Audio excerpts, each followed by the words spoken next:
Welcome to Diligent Minds Academy. My name is Dorian Jones, and I like to make personal development easy for the everyday person and provide you with practical tips to help you become a better version of yourself. If you're new here, I'd like to ask you to go ahead and hit that subscribe button and give this video a thumbs up. In today's video, I want to ask you a question. I want to know, which one are you, a bystander or an action taker? I'm going to help you become an action taker if you are a bystander, or if you just don't know which one you are, we're going to talk about it in this video.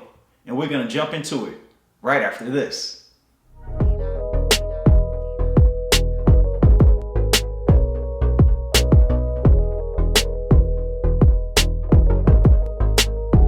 First, I want you to answer the question for yourself.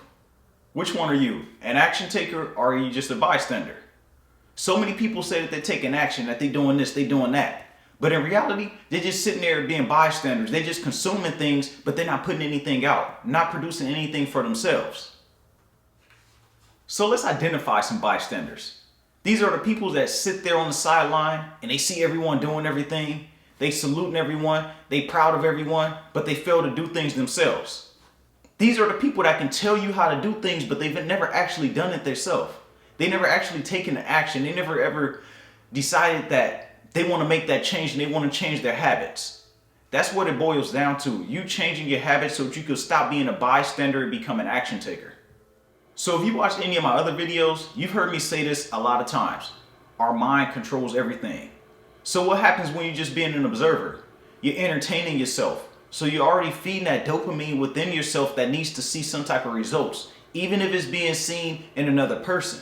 That's why we love stories. Our minds love stories because it's a progression. We see progression throughout the story and our minds resonate with that. And it's giving us some type of fulfillment, even though it's coming in the form of another person. So that's what you need to do. You need to feed that dopamine for yourself. And I'm going to tell you how to do that. To really make that shift, you must change your daily habits. I cannot stress this enough. The things that you've been doing every single day got you to where you are and you're not happy. You're not where you want to be. You're questioning yourself. You're saying, why am I not doing it? But I see everybody else progressing. I see everyone else achieving things. It's because they changed their habits. You continuing to sit on the sideline. You're entertained by it. You're happy for everyone else. But you must do it for yourself. You have to say, all right, enough observing.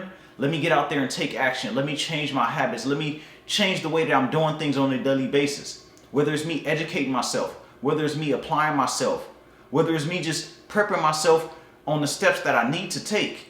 Whatever it is, you need to decide that and you need to take action on it and choose your habits to serve the way that you'd like to go instead of where you've been going so far.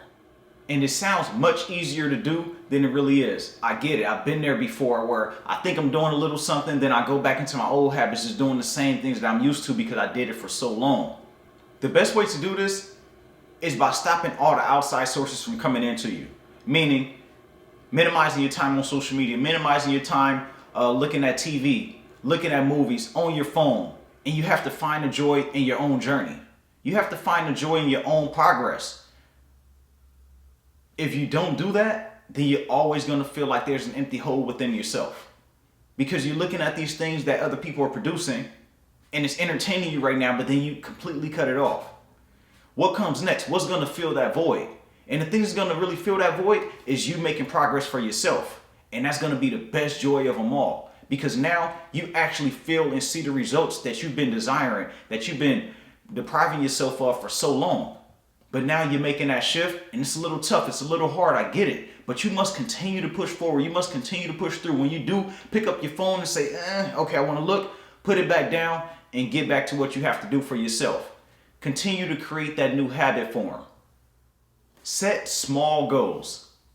Set these small attainable goals every single day, every single week. That way you see that you're making some type of progression. And then you find joy in it because you see that you're not sitting in the same spot. You see that you're becoming better. You're becoming more of a productive person. You're starting to see things manifest for yourself. And these small things lead up to those big wins. Never underestimate the small things that you can do. Even if it's something as simple as just writing some stuff down, just jotting things down. Really get into the habit of doing these small things because these small habits are going to accumulate to those bigger things. So once you get to those bigger tasks, it'll be easier to knock them out because you already have the habits formed to help you get there. When we feel stuck, We feel depressed. We feel sad. We start to ask, why are we not getting what we want? Am I good enough? What am I doing wrong? But you need to continue to persist and be consistent. Even when you don't feel like it, even when you start to do it for a week or two and it starts to fade out, you need to find that motivation within yourself. You need to be self-motivated. You need to push yourself. You need to remember why you started doing it in the first place. If you don't, then you're going to go right back to where you just left. The things that you've been doing up until this point is not going to matter because you're going to throw it all down the drain. You're going to have to restart over. So if you're looking to become an action taker, I want to ask you to change your habits. Change your habits and make sure that you're doing the things that serve you. Make sure that you're doing the things that really help you get to where you like to go. And if you don't know where you like to go, identify it. Find that thing that brings joy to you. Find a purpose that's bigger than yourself. Find something that's going to be more of a motivation to you. What are you unhappy with right now? What do you want to change in your life? Whether it's your job, whether it's you starting your business or growing your business. I don't care what it is. You need to find that motivation to help you get up and create those habits to help you become an action taker and stop sitting on the sideline being an observer. I've been there before. I've done it. And I decided to make the change a couple of years ago. And look at me. I was able to quit my job and I'm doing what I really want to do. And I'm talking to you right now from experience. So go out there and become an action taker and stop observing and seeing what everyone else is doing, trying to figure out how you can do it and just start doing it. Don't forget to hit that subscribe button and give this video a thumbs up. And remember, everybody has greatness within, even you.